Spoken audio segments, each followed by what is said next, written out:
Siang, Bang Dan. Siang. Nanya Abang sebagai pihak kuasa hukum dari LM Ya, menanggapi press conference dari pihak RV kemarin seperti apa sih Bang? Abang melihatnya? yang masalah RV itu ya. Hmm. Kalau saya sih sebenarnya nggak ada kapasitas untuk menanggapi ya, gitu kan. Pertama, karena saya ini kuasa hukum LM itu dari awal itu terfokus dengan perkara LM dan RK. Kalau masalah preskon tersebut, saya rasa saya juga kurang mengerti ya kenapa. Karena menurut keterangan dari klien kami sih, dia sudah lama nggak komunikasi gitu loh dengan si RR tersebut gitu loh. Gitu. Jadi nggak begitu kita tanggapin ya kalau masalah hal itu sih. Karena siapapun bisa berpendapat lah karena udah ini menjadi konsumsi publik, ya sudah mau gimana lagi gitu. Tapi tetap kita akan terfokus dengan permasalahan awal aja sih. Gitu. Tapi ada beberapa pengakuan mengejutkan dari pihak sana bahwa eh, salah satunya Edo itu masih Edo itu adalah mantan karyawannya Edo siapa nih? Edo, suaminya LM. Heeh. Itu karyawannya RV. Karyawannya RV. Iya. Kalau menurut pengakuan klien saya sih nggak tahu sih kalau itu sih gitu. Karena saya udah bertanya sama klien saya sendiri kalau permasalahan dengan si R itu dia emang pernah mengenal dan mereka apa namanya sempat pacaran tapi itu udah lama putus kontak dan si RP ini kan posisinya sekarang kan sedang lagi jalanin hukuman kan Hmm. gitu loh gitu makanya klien kami juga bingung gitu kenapa kok ada tiba-tiba gitu sih jadi ya udah sampai di situ aja makanya kita nggak perlu terlalu lebih panjang lagi untuk menanggapin itu sih kak gitu kalau misalnya keterangan dia apapun bentuknya keterangan dia kan itu opini dia sendiri ya kan pasti ada konsekuensi hukumnya itu aja sih. Jadi, jadi terkait pengakuan LM bahwa R itu masih di penjara itu betul itu Bang? Iya, iya, iya. Kasus apa itu Bang? Kurang tahu kalau perkaranya perkara apa, cuman kalau menurut keterangan klien saya si LM ya posisi dia emang lagi di menjalanin hukuman gitu. Tapi masalah dia kasus apa nggak begitu mengerti gitu dan nggak perlu dibahas gitu. Tapi Dan cukup kaget gak sih Bang masuk penjara tapi udah berani keluar gitu? nggak kaget sih, ketawa aja bingung gitu. Makanya kan gini loh, perkara ini kan sudah menjadi konsumsi publik. Jadi ya pasti akan timbul semuanya untuk speak up permasalahan ini sih gitu loh. Jadi hal yang biasa menurut saya gitu loh. Terus menanggapi laporan RK di Mabes itu seperti apa Bang? Kalau untuk yang masalah laporan ya kami sangat terima kasih dari pihak RK sudah melakukan laporan. Ya kedepannya kan semua ada prosedural biar kepolisian yang nanti berjalannya seperti apa. Yang jelas kami akan tetap membela hak-hak klien kami ke depan. Gitu. Kalau masalah itu gitu justru kami ya sangat ya puji Tuhan sudah dilaporkan itu aja sih. Kenapa kok malah jadi happy gitu Bang? Mungkin edukasi hukum juga nih, buat Kalau dibilang happy enggak, jadi kan lebih terbuka nanti apa yang selama ini di publik itu ceritanya simpang siur A B C D seperti apa gitu kan. Saya lebih suka ketika ini sudah masuk ke ranah hukum, maka nanti di sanalah akan terbuka lebar gitu kan. Karena saya yakin polisi akan bekerja dengan profesional dan netral ke depannya gitu. Makanya kita juga nggak pusingin kita harus bikin laporan lagi buat apa gitu loh. Laporan polisi ataupun seperti apa lagi gitu. Karena ya dengan ada laporan ini ya kita menyambut baik ya pihak dari Bapak sana sudah mengambil langkah hukum ya kita tinggal melakukan pembelaan ke depan itu aja. lalu Bang, apakah ini artinya RK sudah masuk ke dalam Apa tuh?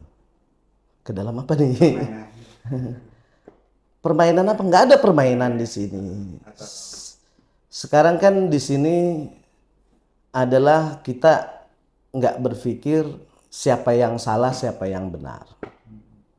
Perbuatan ini sudah terjadi, biarlah menjadi aib mereka berdua gitu loh.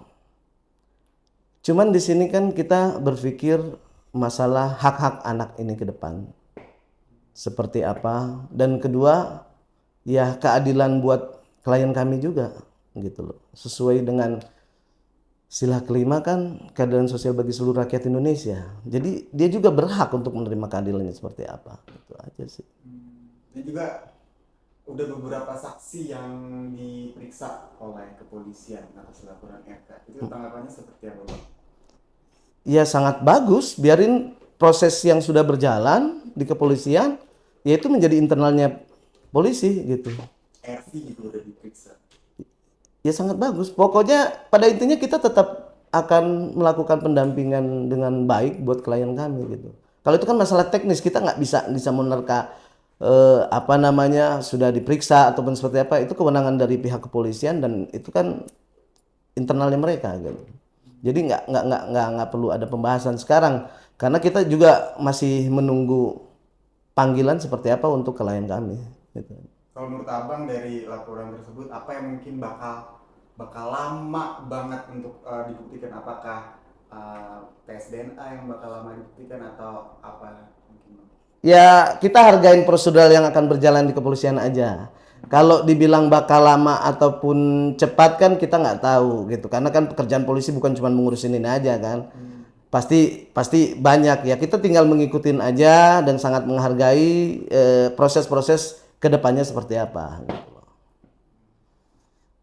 Lalu Bang, ada kabar kecurigaan dari pihak LM juga Abang gitu, kerjasama antara RK dan RV.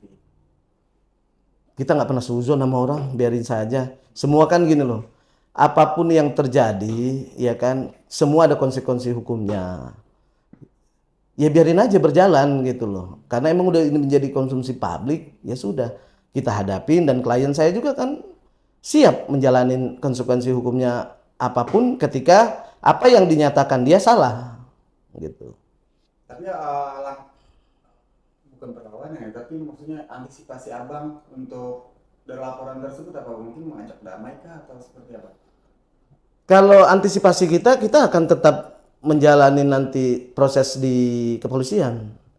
Kalau permasalahan mau damai atau apa, kan kita udah pernah kirim somasi kepada pihak sana untuk mengadakan pertemuan kan ya, terima kasih sudah dijawab kepada kita juga kepada tim kuasa hukum dan sudah ada laporan ya maka tinggal berjalan aja gitu.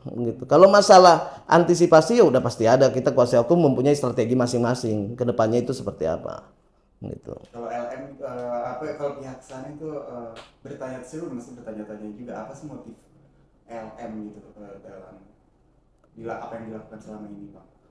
Masalah pertanggungjawaban. Bukan ekonomi, Bang. Kalau masalah ekonomi, ya realistisnya pertanggungjawaban itu kan pasti ada ekonominya. Kenapa? Karena ini kan berbicara ada anak gitu. Ada yang mungkin pada saat waktu komunikasi antara klien kami dengan bapak itu ada yang tidak terpenuhi.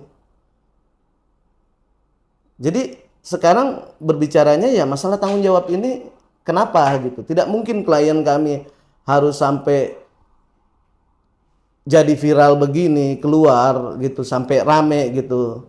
Kalau dia hanya motifnya ekonomi. Pasti yang selain ekonomi yang diperlukan adalah status untuk anaknya ini juga ke depan. Dan pertanggungjawaban yang pernah diucapkan gitu. Itu saja. Berarti benar ya, Bang, yang minta motifnya itu ekonomi dan Pertanggungjawaban. secara ekonomi atau Secara ekonomi atau apa. pengakuan juga ya. Ya kalau bicara pertanggungjawaban kan luas. Semua ya mungkin untuk status anak tersebut, bagaimana pendidikannya ke depan atau seperti apa kan itu aja sih. Oh ya, Bang, Tapi pihak RV itu yang menyayangkan ya anak biologisnya malah diakui anak orang lain gitu. Itu terbukti lewat chat DM IG antara RV dan LM yang diekspos kemarin waktu press conference itu. Tanggapan abang seperti apa bang? Kalau itu kan semua harus diuji, itu ada konsekuensinya, itu nggak bisa kita cuma menebak-nebak bahwa itu adalah apa namanya setiap orang kan bisa pendapat, itu pendapat dia, kita belum tahu kebenarannya seperti apa. Makanya dengan ada laporan di polisi ini mungkin akan terbuka lebar nanti seperti apa tugas-tugas dari penyidik untuk membuat lebih terang perkara ini, itu aja sih. Pengacara RK juga pernah bilang kalau bukti ke media bakal dianggap hoax karena bukti pengadilan, karena bukti itu ada di pengadilan. Itu gimana bang tanggapannya bang? Ada bukti di pengadilan, maksudnya pengadilan apa nih, kan belum ada sampai ke pengadilan nih. Maksudnya apa yang disampaikan di media itu adalah diduga hoax gitu. Kita buktikan di pengadilan aja gitu. Oh iya iya iya, itu emang secara proseduralnya kan karena ini sudah berjalannya LP, nanti ada proses untuk pembuktiannya gitu loh. Jadi kalau dibilang orang berasumsi ataupun punya opini masing-masing itu wajar.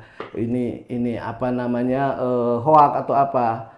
Kita nggak bisa tebak-tebakan karena kejadian ini yang mengalami kan antara LM dan bapak itu, ya kan. Semua cuman hanya bisa menerka-nerka.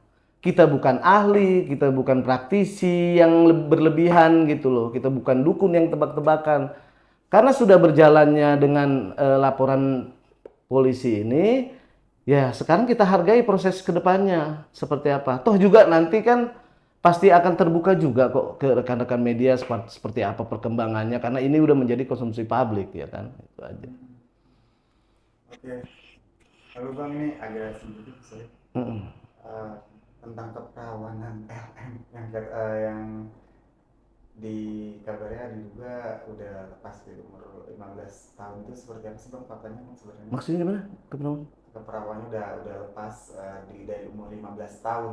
Oh, saya nggak tahu itu internalnya dia. Saya sebagai kuasa hukum nggak bertanya dengan detail. Kalau itu kan masalah sensitif mas, pribadi dia gitu loh. Jadi menurut saya nggak penting itu sih kalau itu gitu. Nggak, sangat-sangat nggak penting gitu, buat apa kita menjawab ataupun harus sampai ke sana gitu loh. Tapi menyayangkan nggak sih bang dengan lantangnya ngomong seperti itu pihak sana? Menyayangkan apa, pihak yang mana? Pihak RV sampai bilang pinggir sawah ada kayak gitu. Kalau menurut saya sah-sah aja lah, semua orang punya opini, tapi ingat ada konsekuensi hukum yang nanti akan yang didapat sama dia gitu loh. Itu aja sih. Terakhir kemarin kan dia podcast sama Dr. Richard. Iya. Dan sama bos saya Iya. Itu minta 150 juta. Itu kenapa sampai mau sih bang sama Dr. Richard kok? Masalah itu. Podcast LM. Masalah podcast. Iya. Ya, itu sih pribadinya dia. Orang pun bisa aja apa namanya meminta berapa aja kan, karena tidak ada pemaksaan. Ya kalau nggak suka ya sudah gitu loh. Sama kayak kita beli barang, kalau ini terlalu mahal kita nggak bisa beli, ya udah diam gitu. Jadi nggak ada masalah sih menurut saya gitu loh. Ya kalau emang dia nggak mau ya udah, terus masalahnya apaan sekarang, ya kan. Itu aja sih, ya kan. Ya kalau misalnya bisa terpenuhi ya puji Tuhan, rezeki buat anaknya atau apa. Terpenuhi itu sama Dr. Richard. Kenapa? Terpenuhi berarti permintaan yang ke Bang Pablo 150 juta itu dipenuhi justru sama. Oh enggak. Ini kan kita bicara masalah yang Pablo. Ya kan, yang ada 150 segala macam kayak gitu, ya kan. Itu kan internalnya si percakapan LM dengan Pablo seperti apa. Ya kalau nggak terpenuhi ya sudah gitu. Nah, kenapa kemarin ada podcast di Dr. Richard, ya karena kenyamanannya mungkin LM sendiri, ya kan. Kan nggak bisa dipaksakan kalau orang itu mau nyamannya sama siapa, ya kan. Itu aja sih gitu. Kalau masalah nominal itu kan teknis itu mas gitu loh. Ketika kita nggak mampu ya udah, nggak usah banyak tingkah, itu aja gitu aja, diem aja gitu loh. Iya kan, ketika ini nggak bisa ya udah nolak gitu loh. nggak ada fungsinya juga dengan di perkara ini terus seperti apa gitu loh. Yang jelas kan klien saya dia pasti berjuang bagaimana bisa untuk memenuhi anaknya dengan kebiasaan dia sekarang seperti apa. Dia mau endorse mau apa itu sah-sah aja menurut saya gitu. Yang jelas dia tidak ada memeras kok, tidak ada memaksa gitu kan gitu. Kalau ya nggak sanggup ya sudah gitu, nggak perlu dipusingkan gitu loh. Langkah berikutnya mau gimana bang rencananya bang Ellen bang?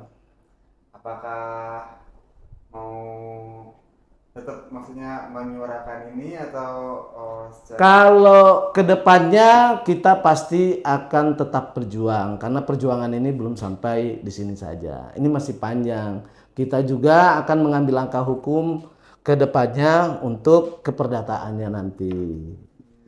Bagaimana nanti kedepannya nanti setelah tim komplit kita akan bicara langkah ke depannya gitu. Yang jelas apapun sekarang yang sudah terjadi maupun sudah ada laporan ya kan kita akan hadapi dan akan melindungi untuk kepentingan klien kami. kalau tes DNA gitu bang gimana bang? Siap kok klien kita tes DNA siap kok. Yang menyuarakan pertama tes DNA kan siapa? Bukan klien kami kan, tapi klien kami siap.